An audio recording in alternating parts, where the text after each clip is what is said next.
yang berbahagia ini kita dimudahkan oleh Allah Subhanahu wa taala untuk duduk bersama dalam rangka tawassul bil haq dan tawassul bis sabar. Mudah-mudahan duduknya kita semuanya dicatat sebagai amal saleh Allah Subhanahu wa taala. Salawat dan salam mudah-mudahan tercurahkan kepada baginda Nabi kita Muhammad sallallahu alaihi wasallam, kepada keluarga beliau, sahabat beliau, dan siapa saja yang istiqomah di atas petunjuk Rasulullah sallallahu alaihi wasallam. Kita senantiasa berdoa kepada Allah, mudah-mudahan kita termasuk mereka yang diberi kemampuan untuk bisa istiqomah menapaki petunjuk Nabi kita Muhammad sallallahu alaihi wasallam. Jamaah sekalian, alhamdulillah kita masih di kajian Sirah Nabawiyah, fikih sirah, dan kita masih pada peristiwa penaklukan kota Makkah tahun 8 Hijriah. Sebagaimana kita jelaskan sebelumnya, penaklukan kota Makkah ini merupakan peristiwa yang spektakuler karena bisa dikatakan bahwa Makkah ini menjadi sumber kekacauan bagi umat Islam pada saat itu, disebabkan musuh bebuyutan mereka, yaitu orang-orang musyrik Makkah, senantiasa melancarkan serangan, menteror kaum muslimin dari wilayah Makkah. Kita tahu bahwa setidaknya ada 3 perang besar yang dilancarkan oleh orang-orang Makkah terhadap kota Madinah. Yang pertama adalah Badar. Pada peperangan ini Rasulullah SAW dan para sahabat berhasil memenangkannya, dan Rasulullah berhasil menawan 70 orang-orang musyrik dan membunuh 70 orang-orang musyrik. Dan pada saat itu jemaah sekalian, jumlah kaum muslimin lebih sedikit dibandingkan dengan jumlah orang-orang musyrik. Kaum muslimin 313, sementara jumlah orang-orang musyrik kurang lebih 1000 orang. Baik, kemudian perang kedua yang dilakukan oleh orang-orang Makkah terhadap orang-orang Madinah, yaitu Rasulullah SAW, yang kita kenal dengan perang Uhud, dan sudah kita kisahkan. Pada perang Uhud ini bisa dikatakan tidak menang tidak kalah. Orang Madinah tidak menang, orang Makkah juga tidak menang. Walaupun pada saat itu kaum muslimin banyak sekali yang gugur sebagai syuhada, kurang lebih sekitar 70 kaum muslimin gugur sebagai syuhada, sementara dari pihak orang-orang musyrik ada kurang lebih sekitar 20 sampai 30 yang meninggal. Dan pada saat itu Nabi Muhammad SAW terpaksa harus menarik pasukan ke atas Bukit Uhud, dan beliau terluka parah, yaitu bagian muka beliau itu tertancap besi sehingga mengeluarkan darah yang sangat banyak. Pada peperangan ini sekali lagi kaum muslimin tidak kalah, tidak juga menang, tapi menyebabkan banyak gugur dari pihak kaum muslimin, termasuk sahabat Nabi Muhammad SAW sekaligus paman beliau yang bernama Hamzah bin Abdul Muthalib juga gugur sebagai syuhada pada peperangan ini. Nah, jemaah sekalian, kemudian perang ketiga yang dilancarkan oleh orang-orang musyrik kepada kaum muslimin, orang musyrik Makkah, adalah perang yang sangat dahsyat, namanya perang Khandaq ataupun perang Ahzab, yang juga telah kita selesaikan kajiannya. Mudah-mudahan tidak sayonara. Jangan sampai kemudian setelah kita berlalu kemudian selamat tinggal ya, sudah gak ingat lagi. Nah, pada peperangan ini jemaah sekalian, kaum muslimin dikepung oleh kurang lebih 10.000 pasukan. 10.000 pasukan mengepung kaum muslimin di kota Madinah. Dan saat itu kaum muslimin jumlah yang siap perang itu kurang lebih 3.000 orang. Sementara total penduduk Madinah, baik lakinya, perempuannya, anak-anaknya, orang dewasanya, nenek kakeknya, jumlahnya tidak lebih dari 7.000 orang. Artinya jumlah pasukan yang mengepung kaum muslimin lebih banyak daripada jumlah semua total penduduk kota Madinah ya. Nah, pada peperangan ini juga kaum muslimin berhasil memenangkan pertempuran, walaupun pada saat itu perang parit ya, karena kaum muslim bertahan dengan parit. Kurang lebih 1 bulan kaum muslimin dikepung oleh orang-orang musyrik pada saat itu, dan yang memprakarsainya ya orang-orang Makkah. Kemudian mereka pulang dalam keadaan rugi, mereka pulang dalam keadaan tidak membawa apa-apa. Nah, setelah berlalu sekian waktu, Rasulullah SAW pun pergi untuk menaklukkan kota Makkah. Asal muasalnya sudah saya sampaikan dulu ya. Singkat cerita, kurang lebih tahun 7 Hijriah, ada yang mengatakan tahun 6 Hijriah, Nabi Muhammad SAW berangkat untuk apa? Berangkat untuk umroh. Ternyata beliau dihadang.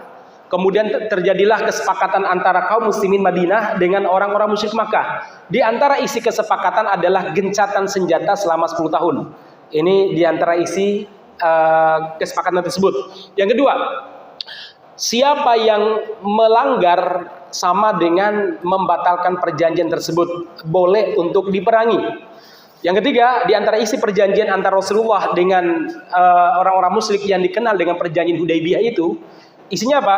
Yaitu siapapun yang berpihak kepada kaum muslimin, maka dia sama hukumnya dengan kaum muslimin, tidak boleh diperangi, tidak boleh dikhianati, tidak boleh dirampok dan lain sebagainya. Sama, siapa di antara kabilah-kabilah di luar kota Makkah yang berpihak kepada orang Makkah, kaum muslimin pun harus memperlakukan mereka sebagaimana perlakuan mereka terhadap orang-orang Makkah, tidak boleh diperangi, gencatan senjata dan lain sebagainya. Singkat cerita, ternyata sekutu orang-orang Quraisy, orang musyrik Makkah, melakukan pengkhianatan terhadap sekutunya Nabi Muhammad SAW. Dan pada saat itu orang-orang Quraisy, mereka ini mendukung sekutunya untuk membunuh dan menyerang sekutunya Nabi Muhammad SAW. Dan singkat cerita, hal itu sampai kepada Rasulullah SAW, dan Rasul mengatakan berarti mereka telah melakukan pelanggaran. Ya 2 tahun, nggak sampai 2 tahun deh, karena tanda tangan Hudaybiyah itu perjanjiannya tahun 6 Hijriah, pelanggaran tersebut tahun 8 Hijriah ya. Jadi ya hampir 2 tahun lah jamaah sekalian. Nah, akhirnya Rasulullah SAW memutuskan karena orang-orang musyrik telah melakukan pelanggaran terhadap kesepakatan tersebut, maka beliau mengatakan al-an nasiru ilaihim wa la yasirun ilaina. Sekarang giliran kita untuk memerangi mereka, bukan kita lagi diperangi oleh mereka. Karena 3 peperangan sebelumnya kan mereka diperangi. Orang musyrik datang ke situ ya, yaitu Uhud ya, Badar, Uhud maupun perang apa tadi? Perang Ahzab. Orang-orang musyrik ke sana ya, menyerang kota Madinah. Nah, kata Rasul, sekarang giliran kita yang menyerang mereka, kita akan datangi mereka, bukan kita lagi yang didatangi ya. Nah, inilah asal muasal penaklukan kota Makkah yang kita kenal dengan Fathu Makkah. Bisa dipahami ini? Ini saya cuma menggabungkan apa yang pernah kita pelajari.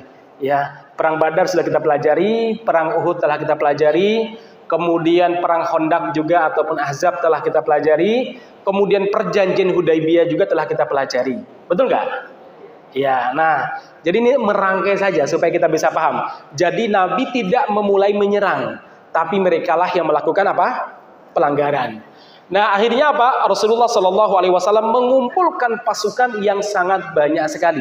Mengumpulkan pasukan, total pasukannya 10.000. Ibu-ibu bisa bayangkan begini.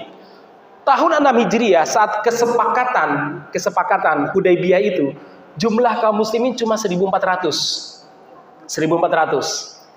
Kemudian berkembang pesat. Hanya dalam waktu 2 tahun, jumlah pasukan kaum muslimin berapa tadi?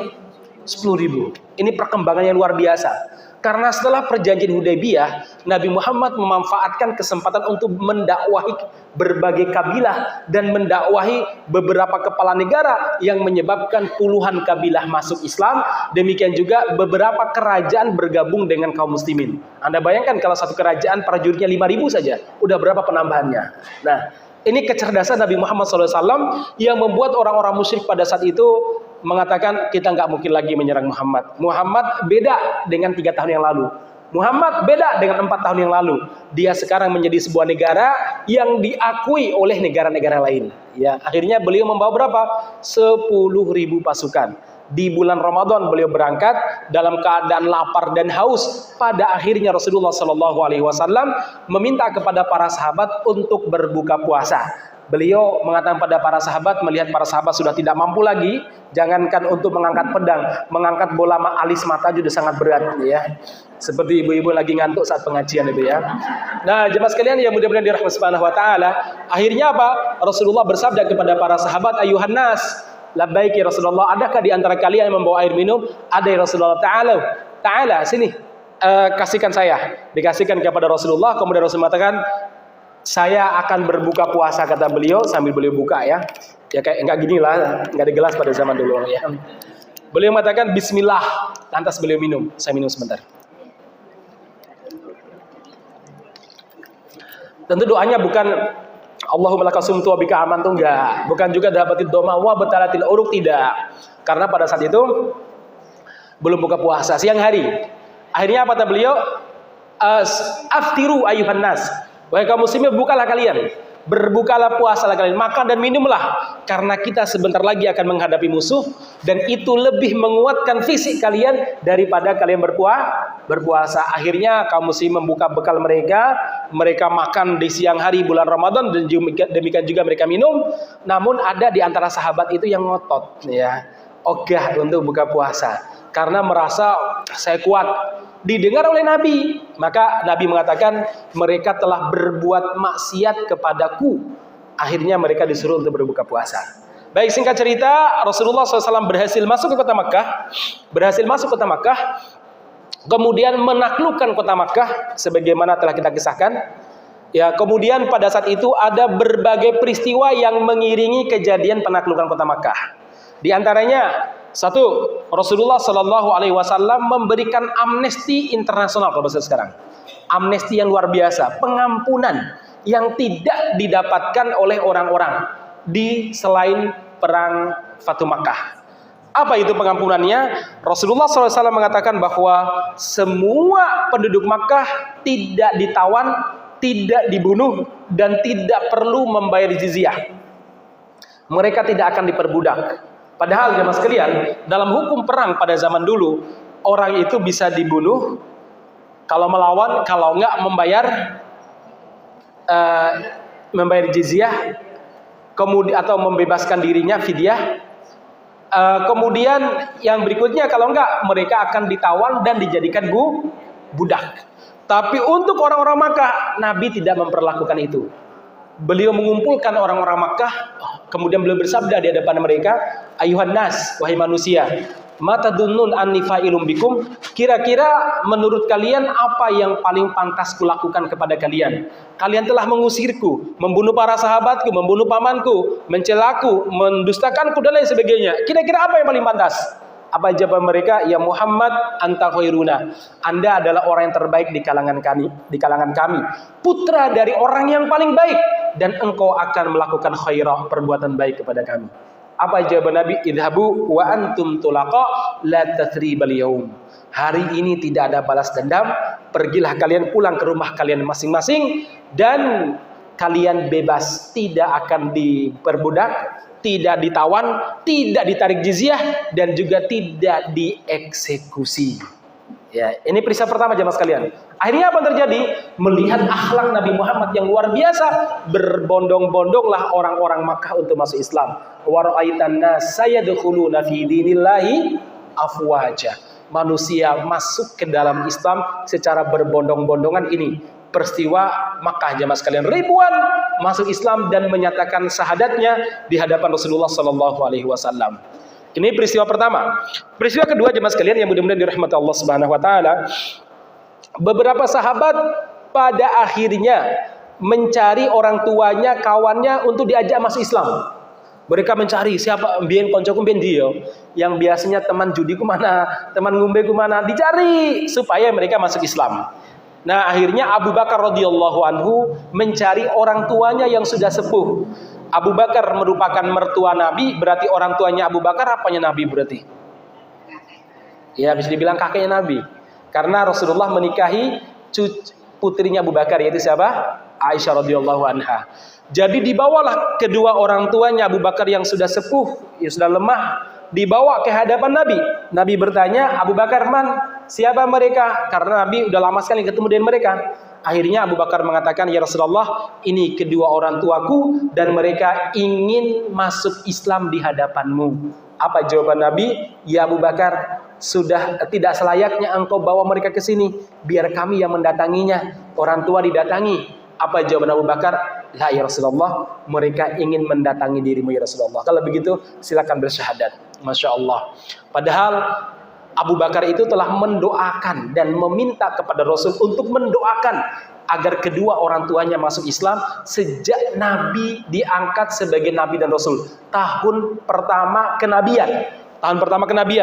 Minta kepada Rasulullah, ya Allah Rasulullah, doakan orang tua akan masuk Islam, didoakan. Sampai Nabi Muhammad hijrah, belum masuk Islam, didoakan terus oleh Rasulullah SAW dan Abu Bakar. Masya Allah, doa itu baru diijabahi kurang lebih 21 tahun.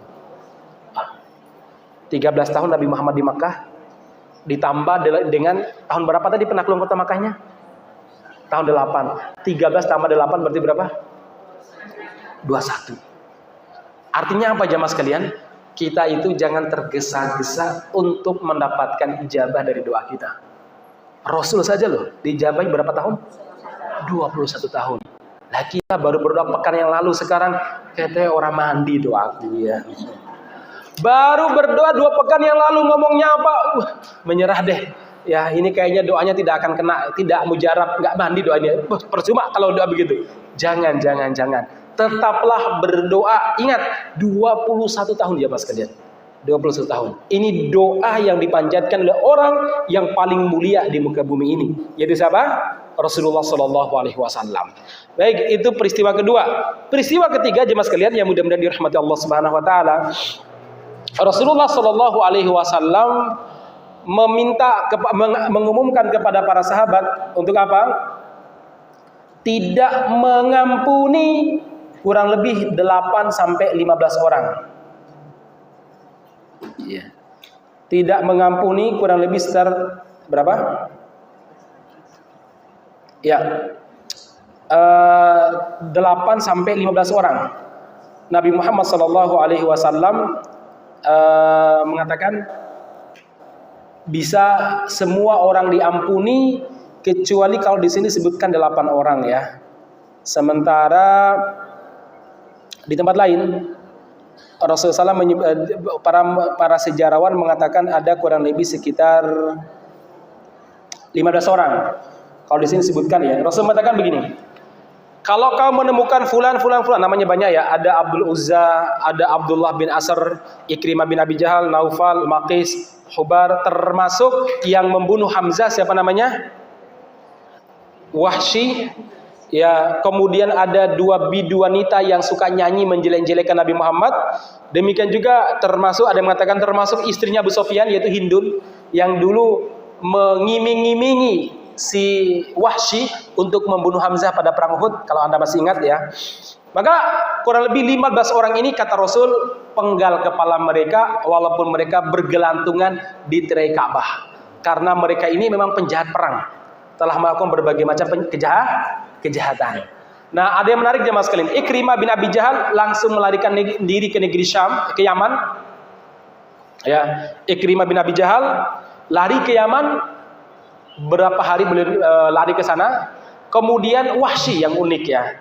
Wahsy langsung lari ke Jeddah, ke pinggiran pantai. Beliau menunggu kapal untuk menyeberang pergi jauh. Pokoknya nggak aman lagi di Madinah ini ya.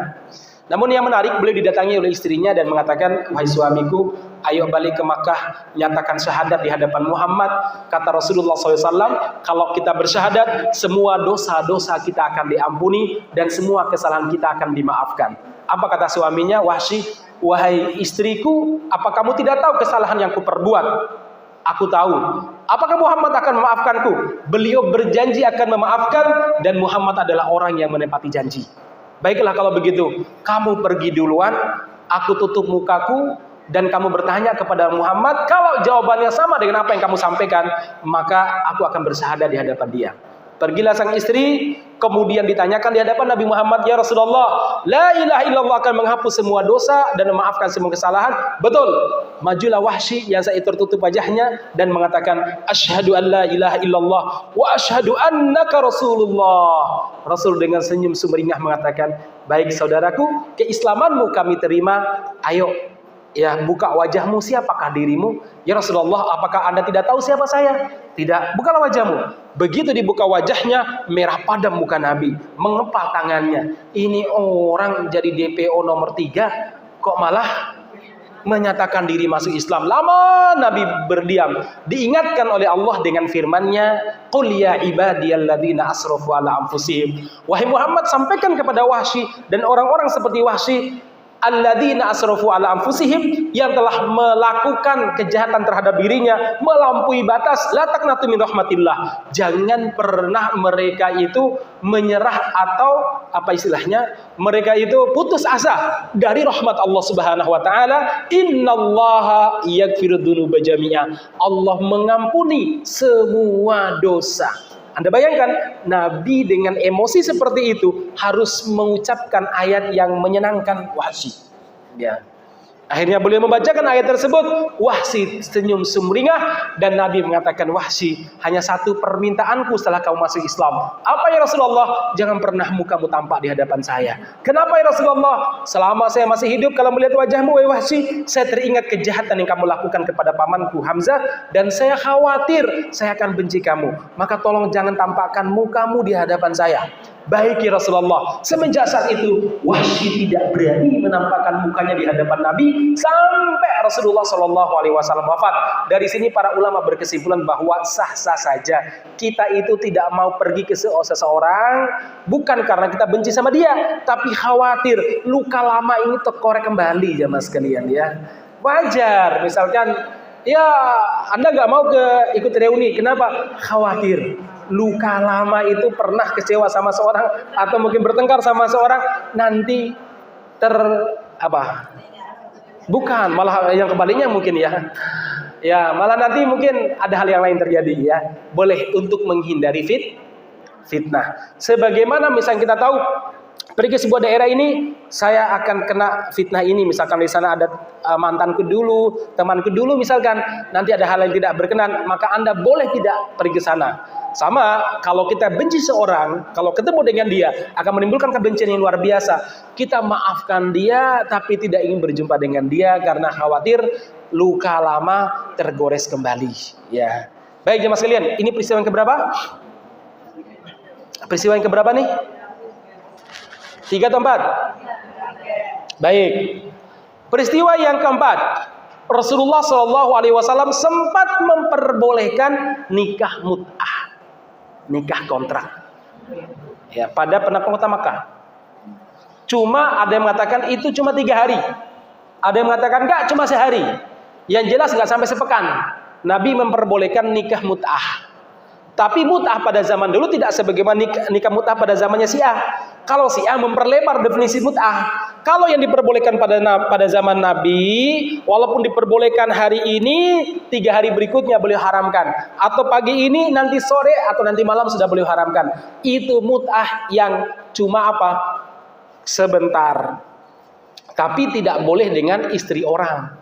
Sementara mut'ah yang dalam definisi orang-orang Syiah sekarang boleh dengan istri orang, asalkan orang tersebut nggak tahu atau sukarela. Ya, jadi seorang perempuan boleh memut'ahkan dirinya pada laki-laki lain dan nggak boleh memut'ah misalkan anak di bawah umur, atau nggak boleh juga memut'ah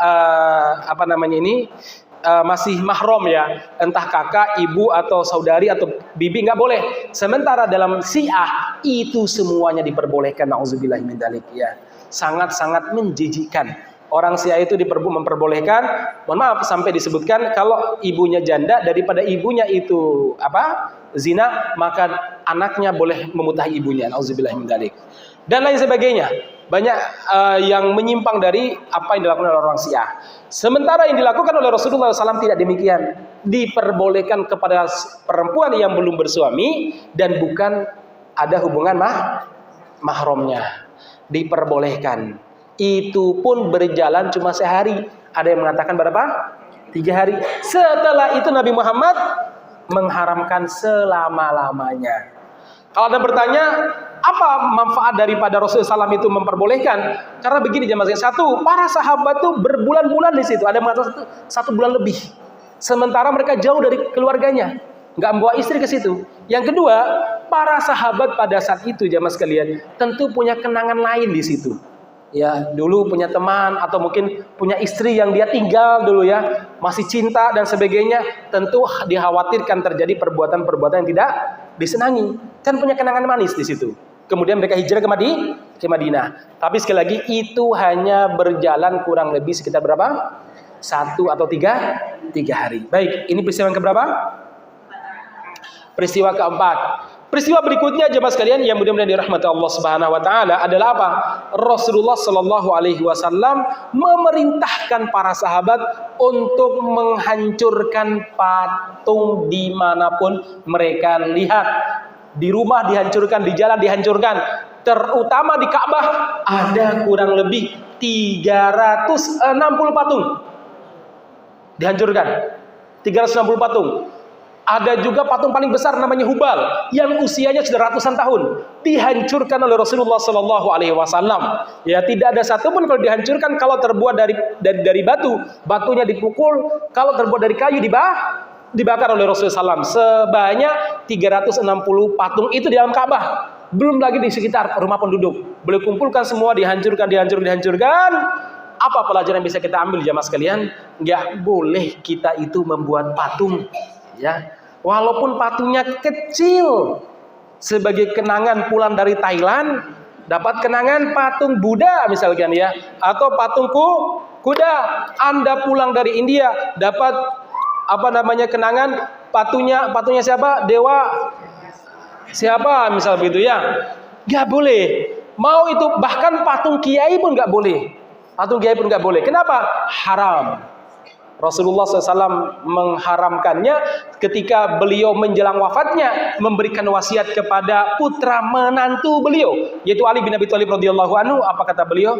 Ya Ali, ya Rasulullah, la tada' qabran musyarrafan illa sawaitah. Jangan biarkan kuburan itu tinggi, ada bangunannya, hancurkan, kata Rasul, hancurkan. Bolehnya itu cuma tinggi dikit aja, menandakan bahwa ini tidak ada, bahwa ini ada kuburan. Kemudian pasang batu nisan. Walaupun nisan sebagian para ulama berbeda pendapat, tetapi ya diperbolehkan, apalagi kondisi kita sekarang mengambil pendapat yang perbolehkan. Ya, membangun ya boleh, kata Ali bin Abi Thalib, hancurkan. Loh, kuburan Nabi kok dibangun, Ustaz? Kuburan Nabi itu dibangun karena banyak hal-hal yang mengiringinya. Salah satunya apa? Dulu orang Syiah mau mencurinya. Mereka buat terowongan untuk diambil. Ya, untuk diambil kuburan Nabi. Ya, katanya mereka mau ngambil mayatnya Abu Bakar sama Umar. Karena jenazah Abu Bakar sama Umar berada di samping Rasulullah. Kalau Anda pergi umrah kan begitu, ya. Oh, diambil karena saking benci sama Abu Bakar dan Umar. Ya. Kemarin malah ada Habib yang mengatakan boleh mencela Abu Bakar sama Umar, dan Abu Bakar sama Umar memaafkannya karena keturunan Nabi. Ini Habib parah ini ya. Kalau gini Habib Syiah ya. Sekarang kadang kalau udah bilang Habib atau Gus itu, yang dikatakan tuh APKB ini ya. Enggak benar itu ya. Baik jamaah sekalian yang mudah-mudahan dirahmati Subhanahu wa taala. Singkat cerita, saudara sekalian yang mudah-mudahan dirahmati Subhanahu wa taala, jadi sekali lagi nggak diperbolehkan kalau ada bangunan tinggi. Nah, itu yang kedua. Dulu orang-orang Yahudi sempat mau ngebom kuburan Nabi. Ya. Nah, makanya apa? Supaya kuburan Nabi ini aman, maka dipagarlah jamaah sekalian. Jadi bukan karena unsur kesengajaan dari awal, tapi ada sifatnya dururat. Nah, terus kuburan yang paling sunnah itu apa? Ya, kayak kuburan Baqi. Itulah kuburan yang paling sunnah. Ibu-ibu yang pernah umrah mungkin pernah ke kuburan Baqi. Gimana kuburannya? Sederhana begitu? Sederhana. Padahal kuburannya siapa? Para sahabat jemaah sekalian. Ada kuburannya Ibunda Aisyah, ada kuburannya Maimunah, ada kuburannya siapa? Hafsah di situ jemaah sekalian. Ada kuburan para istri sahabat dan ada kuburan sahabat-sahabat lainnya. Tapi sengaja seperti itu. Dulu sempat dibangun sampai ada namanya Jannatul Baqi'. Ada tempat berzikir di situ, di kuburan. Sehingga kuburan yang dibangun di Baqi' itu lebih ramai daripada Raudhah pada zaman dulu, jemaah sekalian. Nah, ketika kerajaan Saudi yang didukung oleh para ulama seperti Muhammad At-Tamimi menguasai Saudi, akhirnya Jannatul Baqi' diratakan. Dikuburkan, kuburan itu kembali sebagaimana sekarang, sebagaimana pada zaman Nabi Muhammad SAW. Makanya mohon maaf, sebagian orang-orang tarekat nggak suka sama Saudi, ya disebut Wahabi karena menghancurkan tempat zikir mereka seperti itu. Ya, dulu ada Jannatul Baqi' itu bangunan di situ buat zikir malamnya, bla bla bla bla, lebih ramai daripada Raudhah. Ya. Nah, akhirnya dihancurkan, kemudian sekarang jadilah sebagaimana sekarang. Ya. Baik jemaah sekalian, jadi itu satu wasiat pertama. Wasiat kedua yang diwasiatkan oleh Rasulullah kepada ya Ali, la tada' wathanan aw timsalan illa kasartah. Tidak boleh kamu biarkan ada patung atau sejenisnya, hancurkan, kata Ali. Ya apa kan?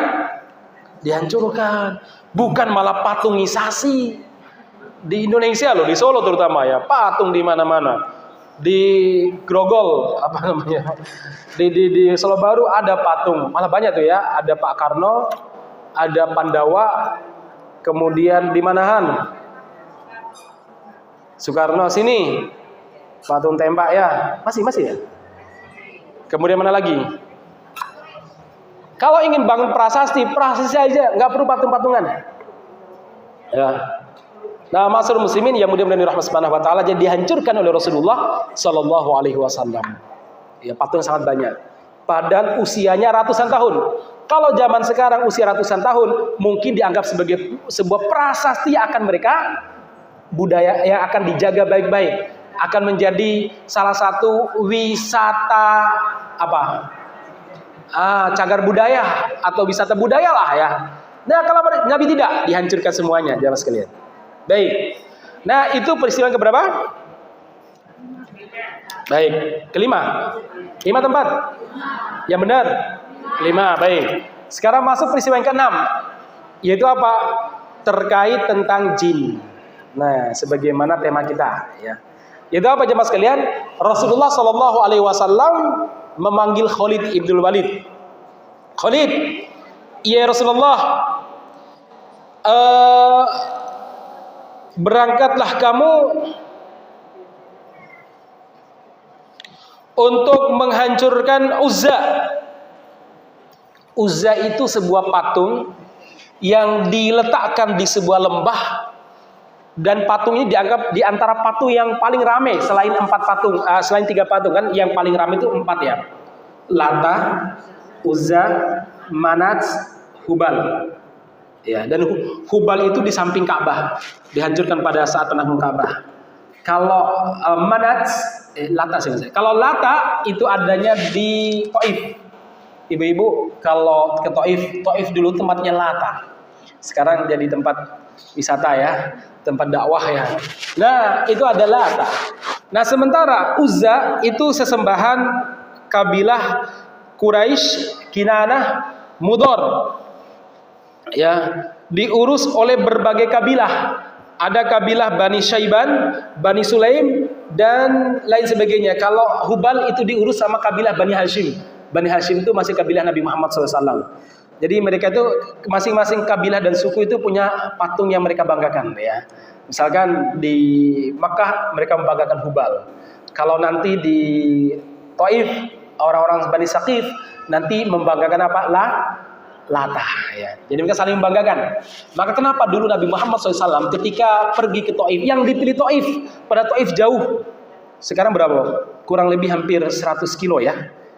Kalau kita ke sana kan biasanya dari pagi sampai sana itu udah siang. Ya, kita berangkat padahal jalannya lurus-lurus kan bisnya.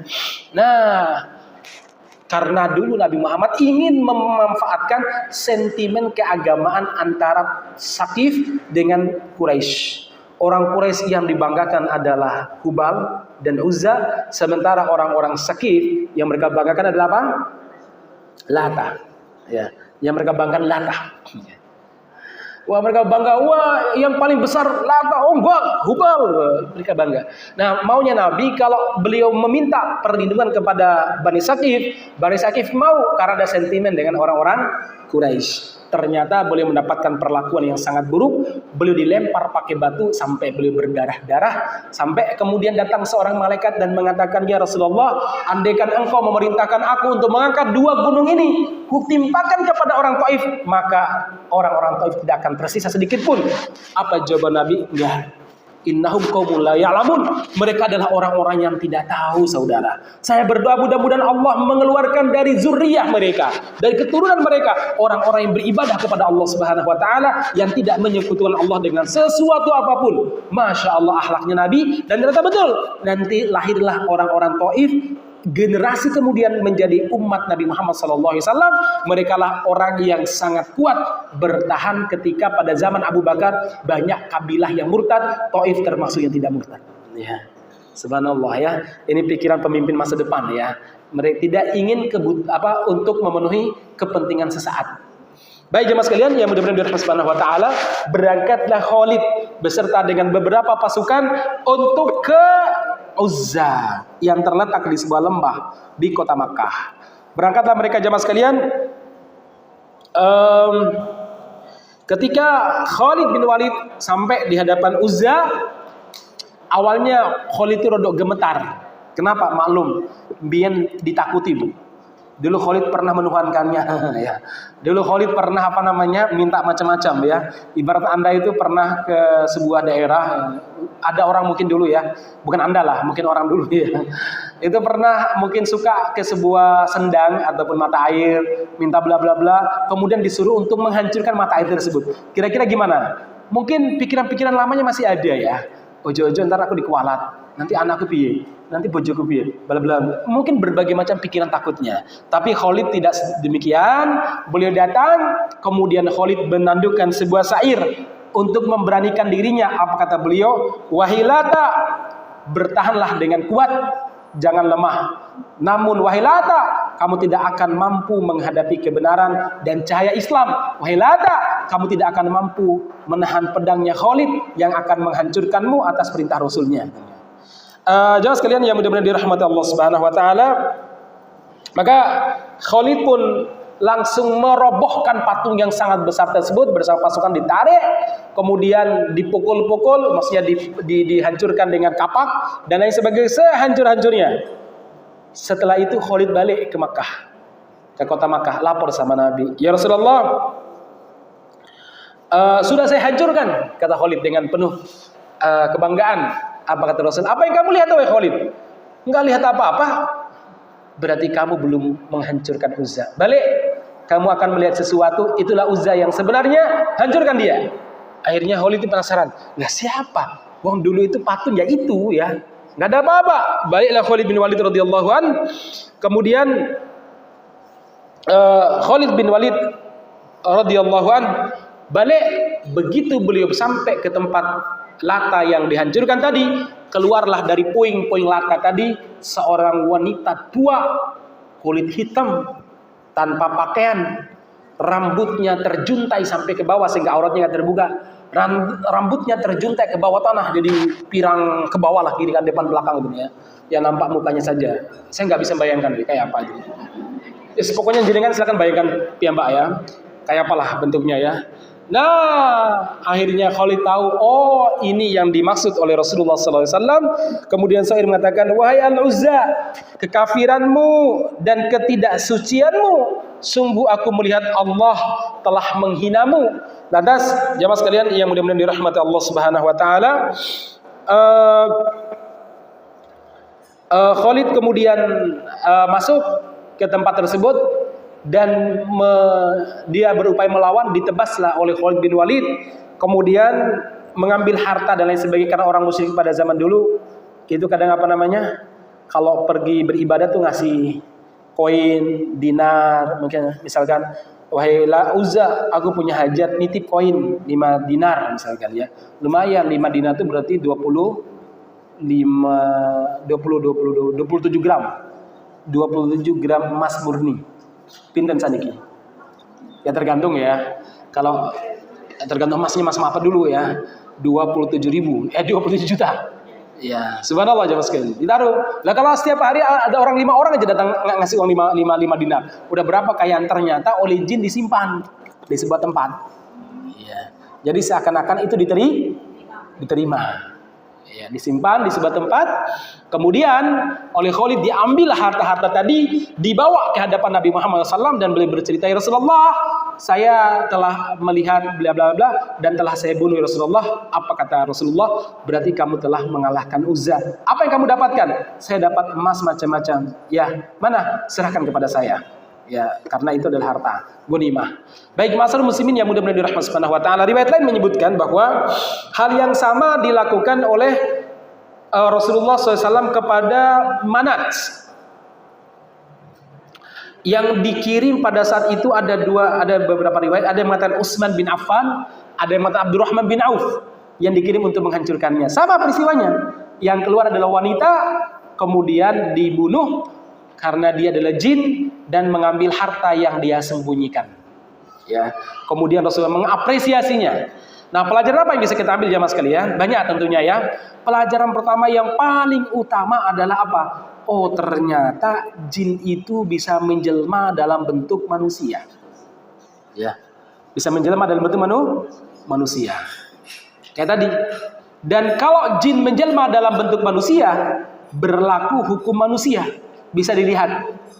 Bisa dipukul, bisa ditempelin, bisa dijewer. Jadi kalau Anda mau ketemu jin di rumah, jewer aja, Bu. Bismillah, dijewer. Loh, kadang ada suasana di mana orang itu, ada orang tertentu yang memang jin itu nakal sama dia. Bisa jadi jin itu adalah warisan dari neneknya. Misalkan nenek atau mbahnya dulu dukun. Nah biasanya mbah-mbahnya itu nitip. Nanti itu nitip cucuku ya, tolong dijaga.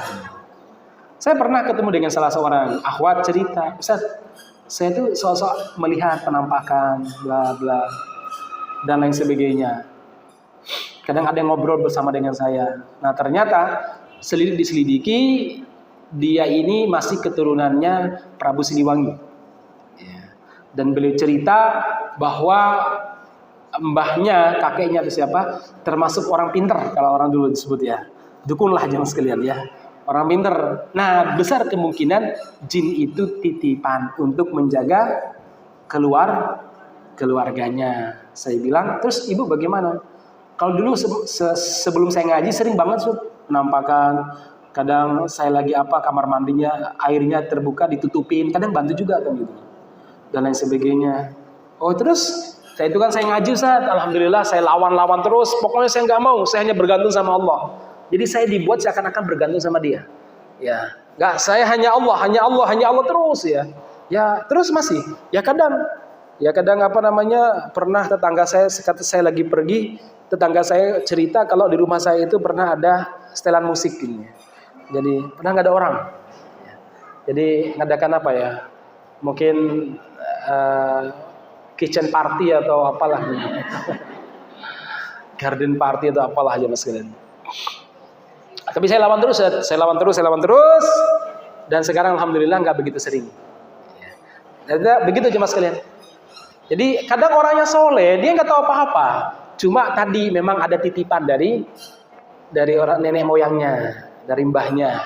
Ya ternyata ada jasa titipan dan untuk jin ya, nitip ngamankan ya, ada bodyguardnya ya. Nah masyarakat muslimin yang mudah-mudahan dirahmati Subhanahu wa taala, ini pelajaran ya. Jadi ternyata dia menjelma dalam bentuk manusia. Itu pernah kan ibu kalau masih ingat pada peristiwa sebelum Nabi Muhammad hijrah, ada jin yang menjelma dalam bentuk laki-laki dari Najd yang menyarankan agar Nabi Muhammad dibunuh ya. Kemudian pada saat Nabi Muhammad mengambil bay'ah Aqobah yang kedua, ya di atas bukit Aqobah, di lembah Aqobah. Kalau masih ingat loh, saya ingat karena saya ngajar ya. Jemaah sekalian, itu jin bersuara dengan teriakan yang sangat keras. Ya ashabal hujurat, wahai orang-orang Makkah yang lagi tidur, bangunlah. Muhammad di lembah Aqobah mengumpulkan pasukannya untuk menyerang kalian, segera. Pas sampai para sahabat yang berbaiat kepada Rasulullah itu kaget. Karena lapisan keamanan itu 3 lapis. Lapisan 1, 2, 3 kok bisa nembus, ada orang yang bisa tahu tuh bagaimana ceritanya. Apa kata Rasulullah? Jangan khawatir. Itu bukan pengkhianatan. Itu adalah dzanbul Aqobah. Itu jin yang suka mengganggu di Aqobah ini ya. Pulanglah kalian, tidurlah di tenda-tenda kalian, jangan bangun kecuali orang-orang sudah bangun, kata beliau. Yang kedua, apa kata beliau? Biar aku yang mengurus jin ini. Orang-orang Makkah langsung bangun, nyalakan lampu. Ya, apa benar?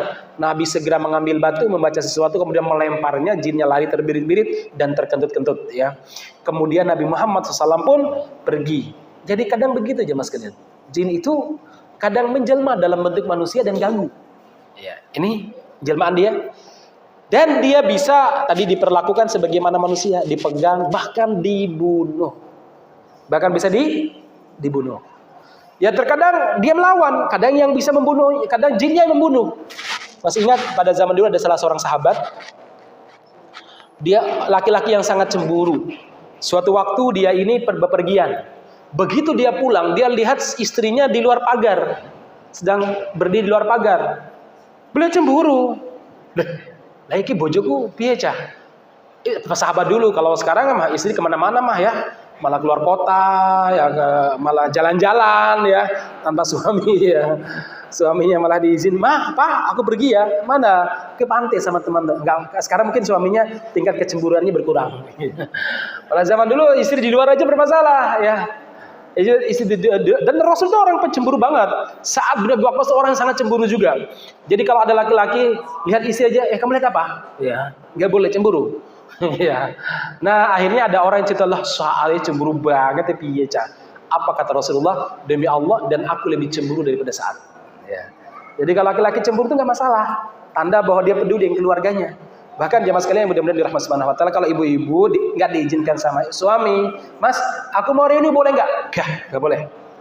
Ya. Semua nomor kontak teman SMA-mu yang laki hapus. Ya, yang teman SMA juga hapus. Yang ada cuma hanya kontak yang enggak. Teman-teman aja misalkan ya. Jadi masalah muslimin wajar ya. Wajar seperti itu. Nah, kan pernah itu Rasulullah melihat ibunda Aisyah radhiyallahu anha sedang ngobrol dengan laki-laki lain. Nabi langsung menampakkan, masuk. Ya. Aisyah langsung masuk. Ya Rasulullah, itu dia fulan bin fulan, dia adalah saudara sesusuan saya. Saudara sesusuan dalam Islam mahram, enggak masuk kata Rasulullah. Tapi dia enggak masuk. Ya. Akhirnya si saudara sesusuan Aisyah ini tersinggung. Apa dia bilang? Tak tunggu jandamu. Kalau kalimatnya sekarang gitulah jemaah sekalian ya. Tak tunggu jandamu. Ini kalimat itu ada juga namanya para sahabat yang manusia juga ya. Tak tunggu jandamu wahai Aisyah. Malah ngomong begitu. Ya akhirnya turunlah ayat yang mengharamkan untuk menikahi istri-istri Nabi. Enggak boleh. Ya. Nah, masyarakat muslimin yang mudah-mudahan dirahmati Allah Subhanahu wa taala. Jadi Nabi itu cemburu sampai seperti itu. Nah, artinya ibu-ibu, kalau suami jenengan walaupun mungkin jenengan sama Pak D atau Pak Le, kemana? Ini sama siapa? Boncengan sama Pak Le, enggak boleh. Loh, Pak Le itu loh, enggak boleh. Ya wes, jangan macam-macam ya. Itu wajar-wajar saja kecemburuan suami itu ya. Ya, sama siapa?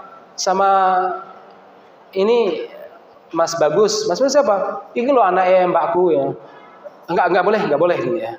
No, dia itu anaknya baru SMA, enggak boleh gitu ya. Pokoknya sekali lagi kalau suami sudah melarang ya sudah, toh hal-hal seperti mubah dalam kalau dilarang berarti tidak boleh, kecuali kalau perkara wajib suami larang enggak boleh suaminya. Baik masyarakat muslimin yang mudah-mudahan dirahmati Subhanahu wa taala, ini penting. Iya, ini penting sekali. Baik, itu anak sahabat ini pulang, dia tanya sama istrinya, "Kenapa kamu keluar?" Apa kata istrinya? "Wahai suamiku, jangan cemburu dulu, jangan seudon. Lihatlah di dalam ada ular besar." Dia ada ular besar dan belum pernah ada ular sebesar itu di kota Madinah.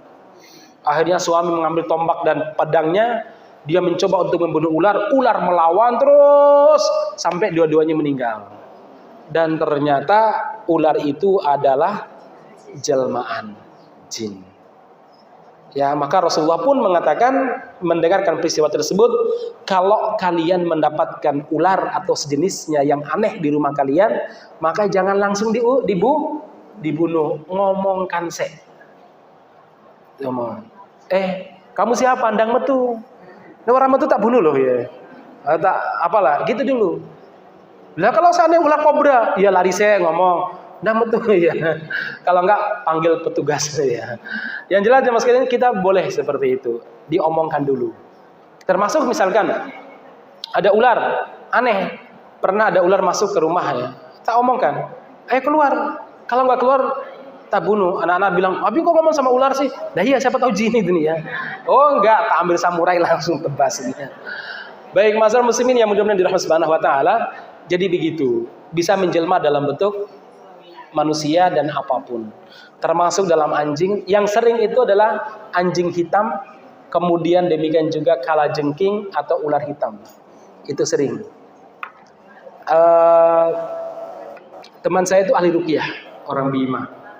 Beliau cerita suatu waktu saya meruqyah orang yang disantet, saya ruqyah sampai kemudian katanya jin itu nggak berani keluar karena sudah ada buhul.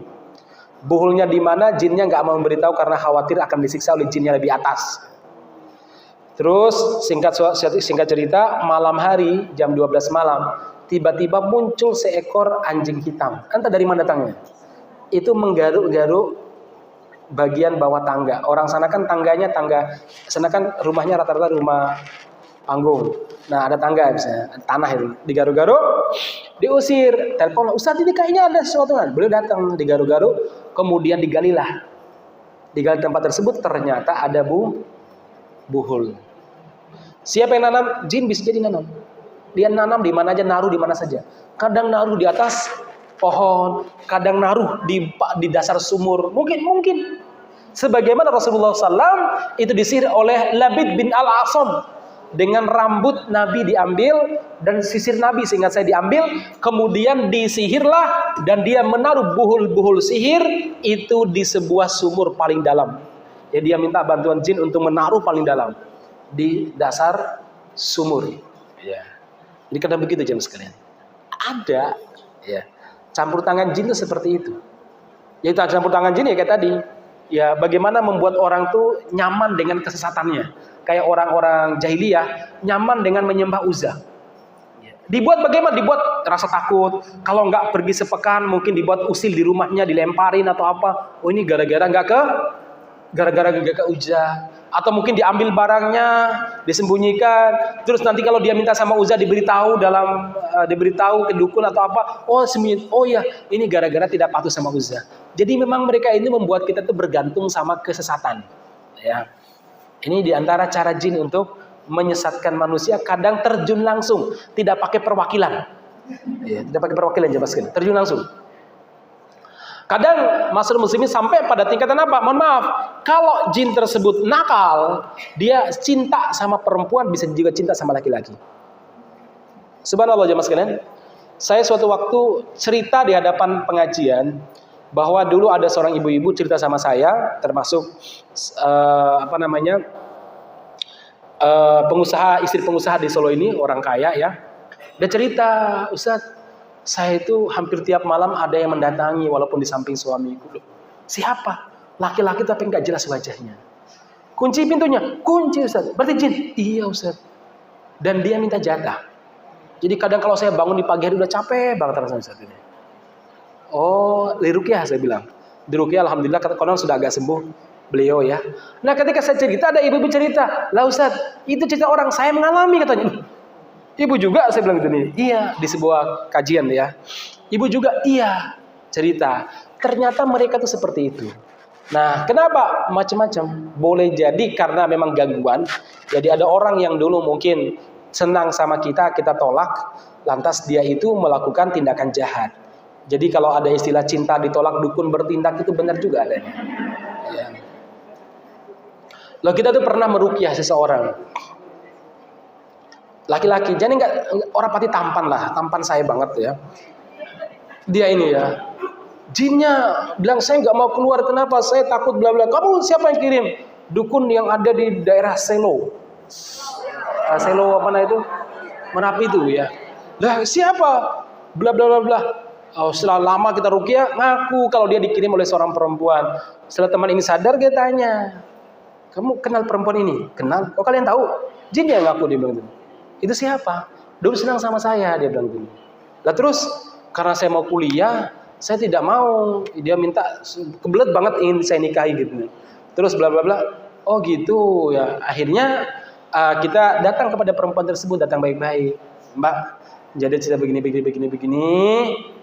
Ya, dia bilang apa ya? "Iya, nanti saya akan coba, tapi jangan tuduh saya," dia bilang. "Saya akan coba bantu juga," gitu. Ternyata perempuan main itu juga gitu ya. Jadi subhanallah jemaah sekalian ya, ternyata itu tuh nyata dalam dunia kita ini. Bukan sesuatu yang tidak nyata. Nah, baik masyarakat muslimin yang mudah-mudahan dirahmati Allah Subhanahu wa taala. Pada zaman sahabat banyak kejadiannya.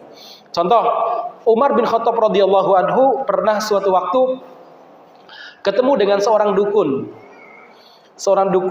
Dukun pada zaman jahiliyah. Ditanya sama Umar, "Kamu kenapa? Kayak sering was-was, bingung." Kan kelihatan wajahnya itu. Was-was, bingung, kayak nggak konsentrasi pas pengajian misalnya ya. Kayak lihat apa kemana ya. Kurang fokus. "Kamu kenapa?" "Aku lagi ada masalah dengan sahabat jinku. Sahabat jinmu kenapa? Sahabat jinku sekarang jarang menemuiku. Ya, terus kenapa? Katanya sekarang itu banyak jin pengangguran. Lah gara-gara apa? Gara-gara pintu langit tertutup. Sejak kapan?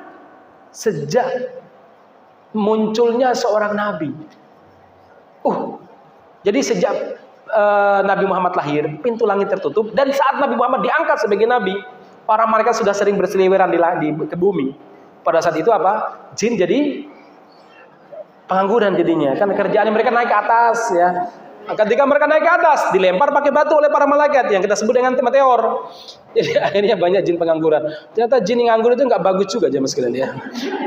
Nah, saudara sekalian yang mudah-mudahan dirahmati Subhanahu wa taala, apa kata Umar? Wallahi demi Allah, saya pernah mengalami hal yang serupa. Terus jin bilang apa? Sekarang mereka tinggal bersama dengan unta, hewan-hewan di tengah padang pasir.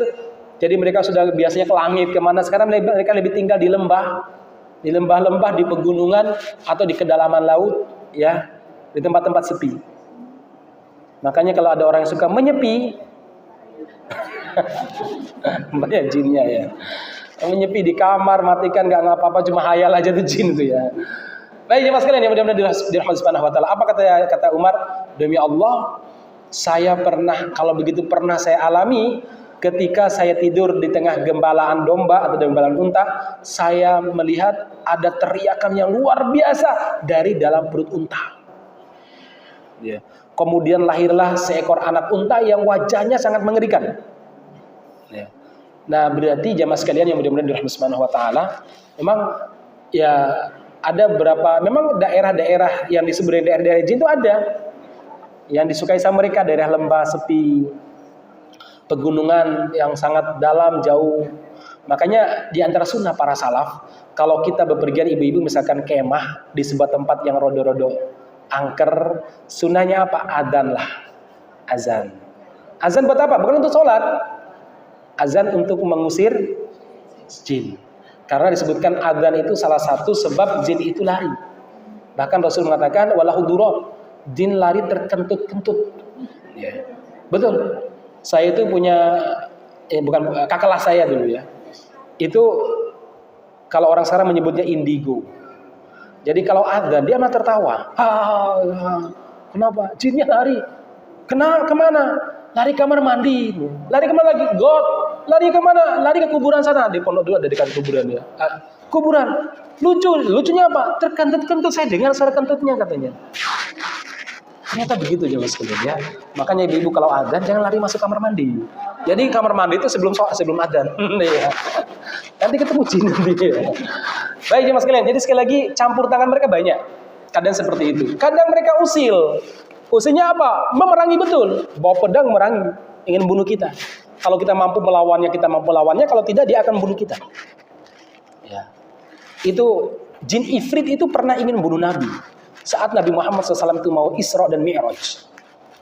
Belum sampai langit pertama, baru pertengahan jalan. Tiba-tiba muncul sosok yang sangat menakutkan dengan obor yang sangat besar kata Nabi. Nggak tahu besarnya kayak apa. Dia mengejar Rasulullah dan Jibril, dikejar cepat banget. Jibril mengatakan, Muhammad itu ifrit. Jin ifrit? Iya. Kenapa dia mengejar kita? Dia ingin membakar kamu dengan obornya. Terus bagaimana ya Jibril? Bacalah doa ini. Beliau baca terus tiba-tiba jinnya itu mengecil mental gitu, mengecil itu hilang. Ya. Memang jin ifrit itu punya kemampuan luar biasa. Wong istana Ratu Balqis aja mampu dia pindahkan sebelum Nabi Sulaiman berdiri dari singgasananya. Jin ifrit itu.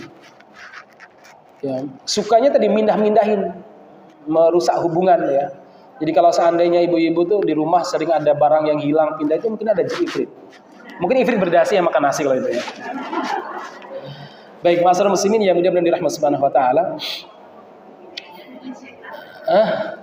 Ifrit itu setan. Setan itu sebenarnya sifat.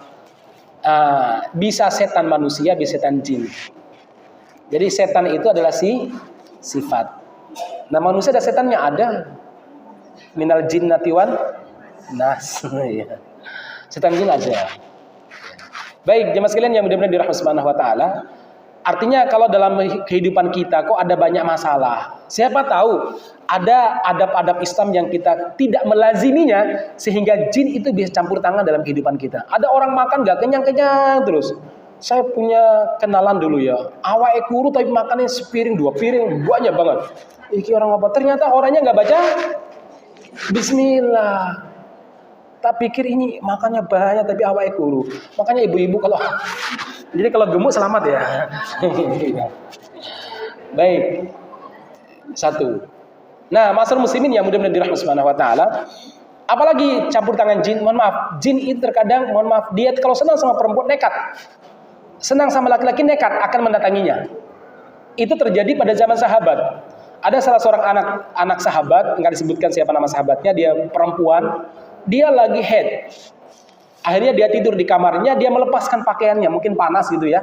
Dia lepaskan pakaian, mungkin tinggal bagian dalam saja, dia tidur. Tiba-tiba dari atas itu berlubang atapnya berlubang. Dulu nggak ada plafon ya. Itu berlubang, kayak masuk gitu nih ya. Dan langsung menindihnya melakukan sesuatu. Tiba-tiba ada suara, jangan ganggu perempuan ini, jangan ganggu perempuan ini.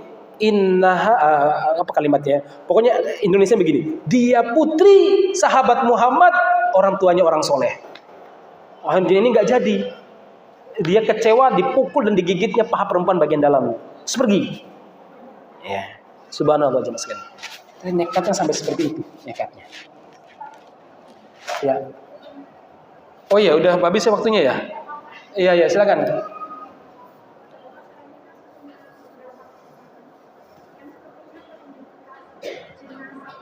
Jin nasab ya. Baik, untuk jin nasab memang hilangnya agak susah, sama dengan jin kiriman. Beda sama jin usil. Maksud jin yang usil tiba-tiba masuk gitu ya. Itu beda. Kalau jin kiriman sama jin usil, jin kiriman itu biasanya dia karena dia punya baiat ataupun perjanjian dengan dukun. Jin itu takut sama manusia loh. Awal-awalnya disebutkan, awalnya jin takut banget sama manusia. Sampai kemudian ada orang-orang Arab yang kalau lewat sebuah lembah ngomong, "Mbah, sama Rekso, kalau nuwun je mau malam ini nginap di sini." Akhirnya lama-kelamaan jin itu berani sama manusia. Ya, kalau nggak kalau nuwun nanti barangnya diambil atau kudanya dilepas sama jin ya. Gitu. Nah, yang kedua, jin yang agak susah pergi adalah jin nasab. Jin nasab itu jin karena dikirim atau mungkin bukan dikirim ya, diminta sama keluarganya untuk menjaganya. Nah, kalau seperti ini harus ada ikrar, ngomong, apalagi pas ruqyah, saya ikrarkan dan saya ingin Anda keluar, saya tidak butuh dengan Anda. Harus diikrarkan, kemudian terus dia melazimi doa-doa. Di antara doa-doa adalah An-Nas, Al-Falaq dan Al-Ikhlas setiap pagi 3 kali dan setiap sore 3 kali.